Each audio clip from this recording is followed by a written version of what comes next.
EGM Network.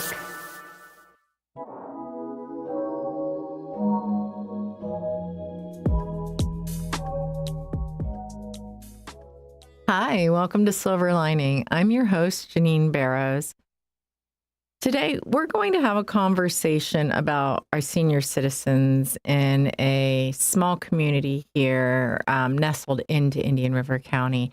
And joining us for that conversation is Ms. Teresa Baxter of the Beyond Special K program, which is a program that is run out of our Gifford Youth Achievement Center, which is a long-standing community center here in Indian River County.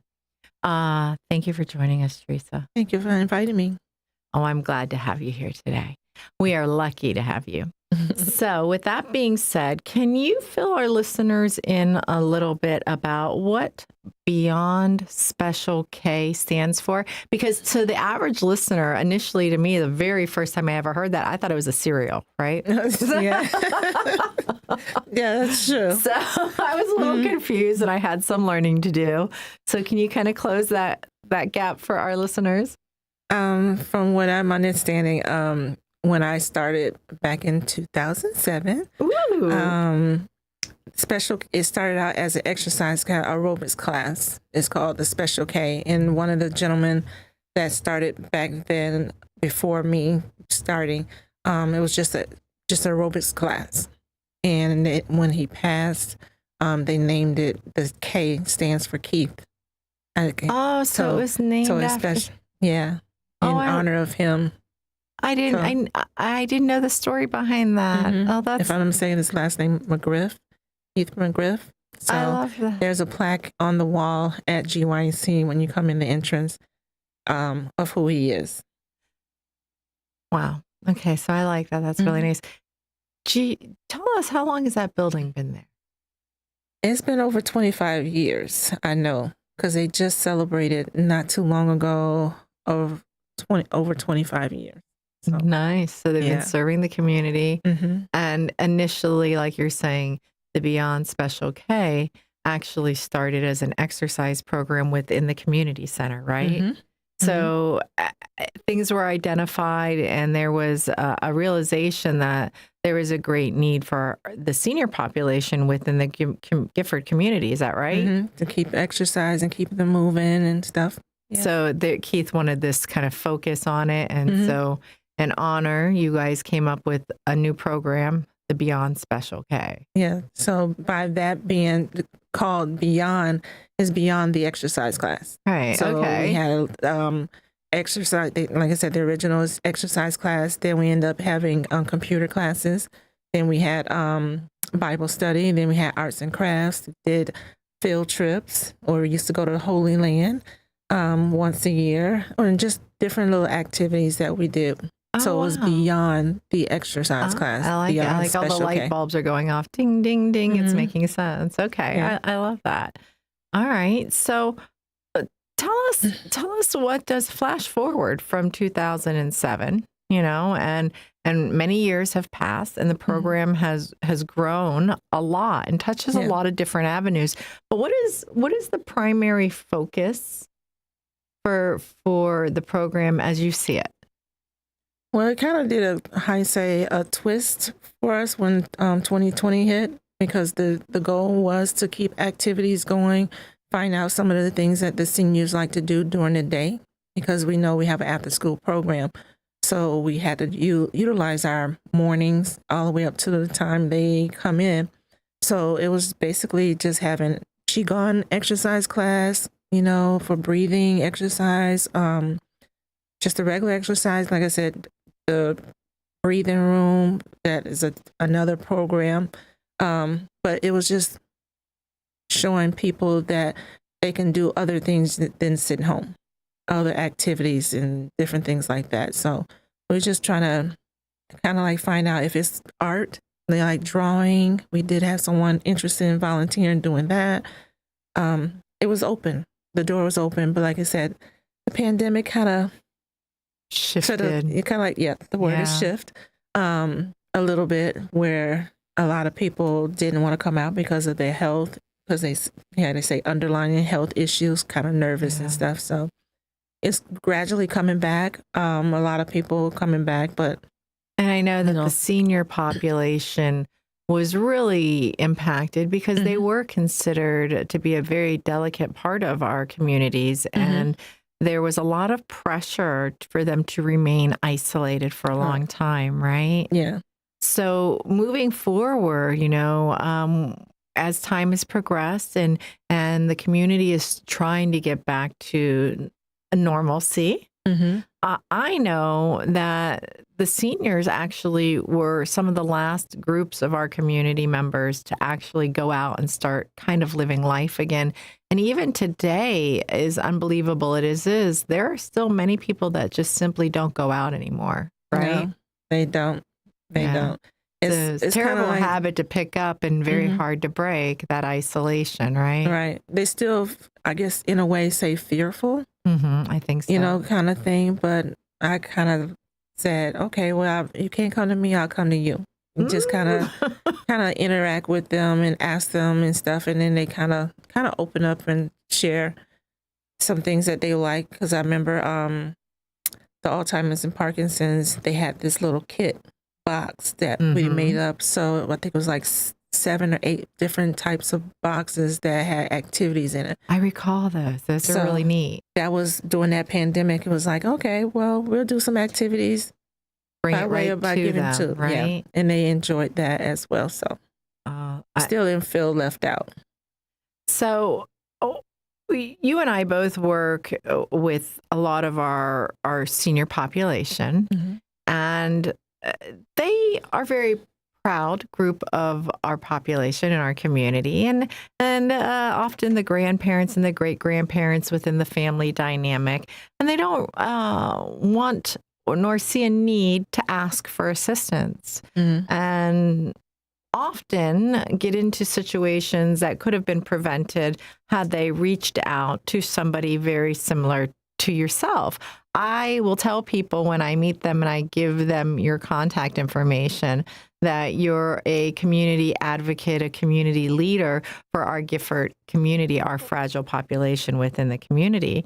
And that's how I see you, because I know you're out there advocating on a multitude of avenues, both within the Beyond Special K program design, as well as directly one-to-one in the community, as you just said, going to where they're at and meeting them at where they're at in the moment. Correct. And so I know that they trust in you. And they turn to you, and you get a lot of phone calls asking for various forms of direction. It's not always assistance, but sometimes just simply direction on where they're going, what they might be needing, or an obstacle that has recently arisen in their world.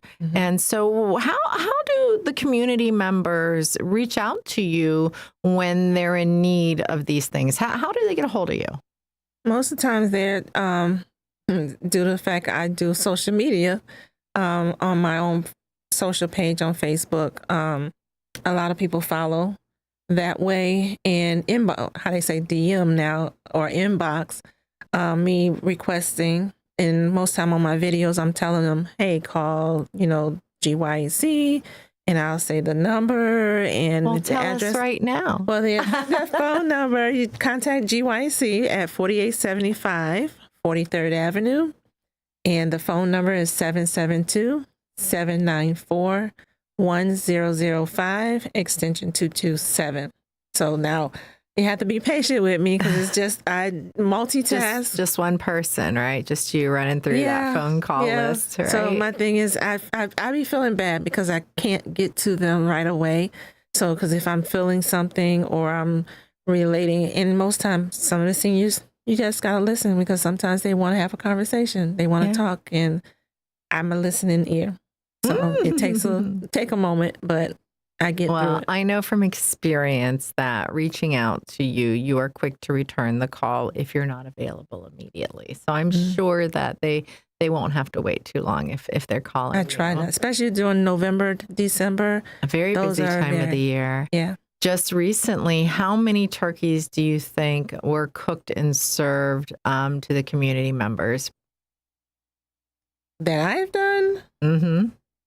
I did 4. You did 4? I did a total of Nice. 4 turkeys. I was intend to do chickens too, but I got a little birdie. It's like, just don't overdo it. So for those individuals who truly couldn't come to the community dinners that were out there, that were homebound, you put that extra love, and I know that you made the sides and all that good stuff. Listen, I don't want to get too involved in that right now because we're going to have to go to commercial, Teresa, but then we're going to come back. So hold that thought because I know where we were going from here. Okay. And we'll get back to it. Okay. Thank you.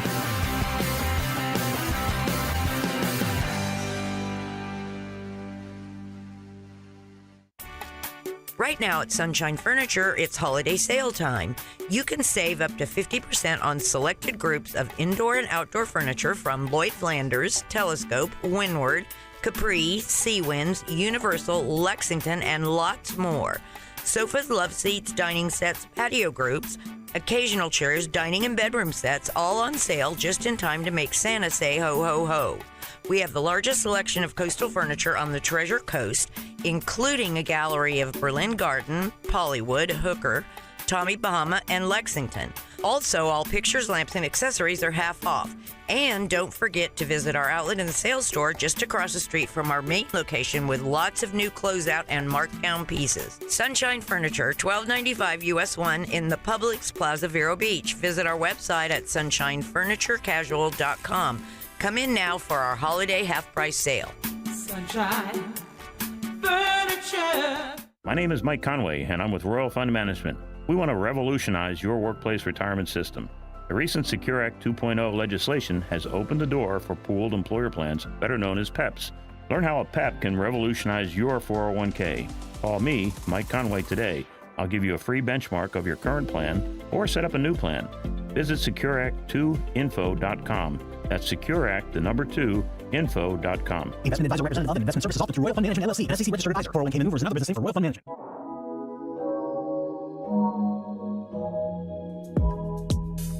Welcome back to Silver Linings. We could not produce Silver Linings without our show sponsors, and I want to give a special shout out to Conway Financial Planning and to Rooney and Rooney legal team here in Indian River County.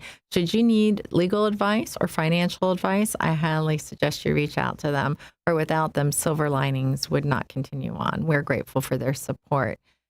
On that note, we're back, Teresa, and we were just kind of talking about you cooking personally 4 turkeys, carving them up into multiple meals with all the fixings and going to those homebound seniors. So that talks a lot. We've talked about seniors that come in for exercise and routine and activities so that they are purpose and function throughout the day, to seniors that can't get out to even come for that community meal.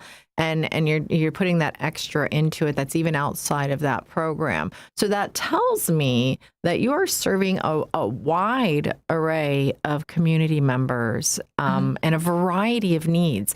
Can you tell us a little bit about the different reasons people reach out to you and how you might facilitate help or guidance for them? Well, a lot of our seniors that's homebound, just in need of support or communication, and a lot of the services that they call in for, from furniture to clothing to medical equipment, medical supplies. Absolutely. I've seen that food. happen. Sometimes I have to say, they'll say, "Hey, I got a medicine at Publix. Do you mind running to get the medicine?" So sometimes it's not what I'm doing to go get that medicine or that prescription. To be their legs for them so that versus trying to figure out, how to get there and come back and have to wait and stuff. So I was like, it's down the street. So let me just go and get that. So not a lot of red tape, but a whole lot of common sense, right? Yeah. Just let's get the job done. Yeah.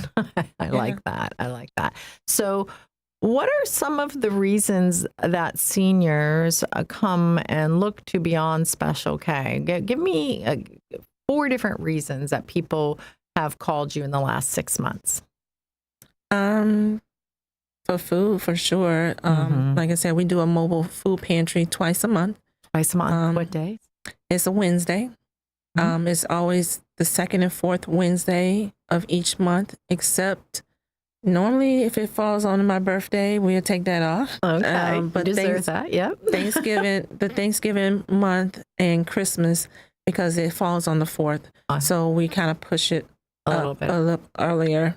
So we still try to keep it close to the Thanksgiving week, because I know people are going to need groceries for Thanksgiving. So at least if we can get them the canned goods and stuff, because the turkey, we have a turkey drive, they get a turkey. So that's going on. And then Christmas, the same kind of situation, but I go on vacation during A that little time. bit of time for you. Yeah. And absolutely. And I know that you all shower them with a lot of love in various ways. And as we've already alluded to, it's far more than exercise or even the food pantry, although that food pantry is hugely important because, again, many of the people that we're talking about that come to and need and call for care and services are those at-risk seniors in our community. We're not even just talking about grandma and grandpa. No. We're talking about truly at risk. They don't have food in their homes or limited amounts. They don't have the ability to go out and get it. Some of them don't have phones, so it's a little challenging to ensure their quality of life. Yeah, because most seniors, from what I'm seeing, they're toggling between food, the I guess you say the essential stuff like Depends or things like that, or their medicine. Yeah. Those are the top 3 things that they're juggling. So if I can eliminate at least 2 of those, it makes their life a little bit better. And the one common thread amongst all of those is pride, right? Which is a big factor of overcoming for many of them to actually call out and ask for that assistance. Correct. Which, if the trust had not been built with the many years that you yourself have been dedicated to the Beyond Special K program since inception, that probably wouldn't occur as organically without you. Yeah. And I always just tell people, it's word of mouth. If one person say, hey, I got this from here, share it, because there's somebody else that didn't. From churches to, I'm loving the agencies and facilities are reaching out to help and are reaching out to me and say, hey, they can't afford this. Hey, do you have it? And I'm excited. I'm on a roll by that time. It's like, yeah, I got you. Yeah. When we're done with this, I have a request for somebody I know who has a need. So, and I think that happens very naturally when you come through for people and they know that they can count on you. So I know other advocates in the community, as you mentioned, reach out to you, touch base with you, and ask for help or offer services and guidance to you. These very proud generation of seniors that we see that are at risk are often in their 80s and 90s and are a little more physically frail and a little bit removed from today's hubnub of technology and hustle and bustle of what societal norms are. But they still have true needs, right? So can you tell our listeners a little bit about how you uniquely serve those needs during the holiday season when many seniors are challenged with depression and isolation and loneliness during this time? Can you tell us what you guys are doing? Well, I kind of been doing this since 2008. And it's basically kind of like you said, building that rapport and that relationship with them so they feel comfortable to communicate with me or just with the family. Sometimes it's the children and I have to help them with their loved ones to get them to do certain things. And working as a team. Yeah. So my thing is a lot of them don't have family close by or don't have any children or just by themselves and just their community. And when I have adopted Sunset Apartments as my adopted children, and they always say, they're older than you, but they still my kids, Dad, So when I started kind of seeing what their needs are, I was putting together the stuff, what they needed for Christmas and put them in bags. But then I think it was like 3 years ago, I was like, that shift, that's the word.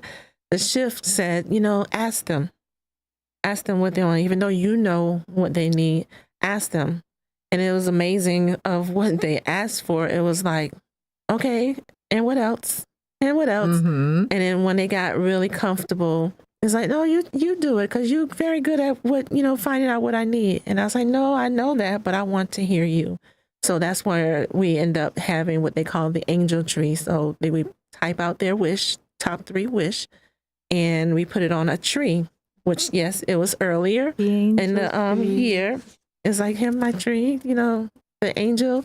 And I just love it. When I found these, to put them on the tree. So anyone is welcome to come to GYAC at 4875 43rd Avenue to pick up a angel off the tree. And you're not obligated to purchase all 3. You can just pick or select whatever one you like to select.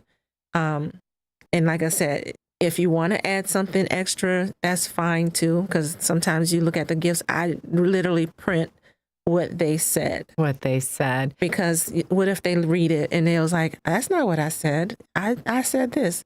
So I kind of nope, I transcribed in that moment. So it's up to that individual, but nobody's obligated to get all 3. It's just a wish list. It's just a wish list. And you alluded to something earlier, often when you work with at-risk people, and you ask them, what do they want? What do, like it's Christmas, it's their birthday. They're asking for needs. They're asking for toilet paper and food and personal Cleaning hygiene supplies. items and laundry soap, because those things are very costly to them in their general day-to-day. And it becomes a want, not a need any longer. And so they don't want for a lot. So it takes a lot to get them to say some things that they might Outside be inclined to want, actually dream to have. And so I want to share that. I'm lucky enough we're going to be able to take a couple angels. I'm very grateful that you do this for our community. But I want you to know the simplicity of it. The one wants a mini reader tablet. They're not very costly. They have a hard time reading, and they need to expand that print so that they can see better. Correct. And a bed in the bag. They just want nice, clean sheets for the new year, and any perfume, because they just don't. They want to smell good. They want to smell nice, right? So these are simple things. I think probably the hardest is picking out a bed in a bag for somebody else and what their home might look like. You don't want to buy something that's going to clash.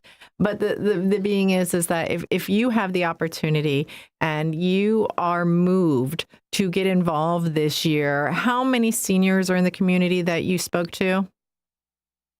A lot. So would we say there's at least 60? No, it's more than that. A lot more than that. Tell me. It's at least, based on what I've done in the past, it's been like 70 to 80. Ooh. I've even gotten to 90. And growing. So, yeah. Mm-hmm. All right. So let's round it off to 85. And let's just say those are 85 seniors that want to feel like kids this year. So if you're in the mood and you're in the spirit and you want to make a big impact to the kid that's still inside for some of these seniors, please reach out to Teresa, touch base with her, go over to the Gifford Youth Achievement Center. What's their hours of open? 8:30 to 5:30. There you go, folks. 8:30 to 5:30. Go over, grab an angel off the tree, and go bring to life the kid in the heart of some of these seniors this year. Teresa, thank you so much for joining us today. You're welcome. I'm appreciative of your time. I know that you are involved in so many things, from food pantries to mobile drives to exercises to cooking, and so very much. Thank you from an Indian County resident's perspective of the positive impact you make here. Thank you. It's an honor. Thank you for joining us. We'll see you next week.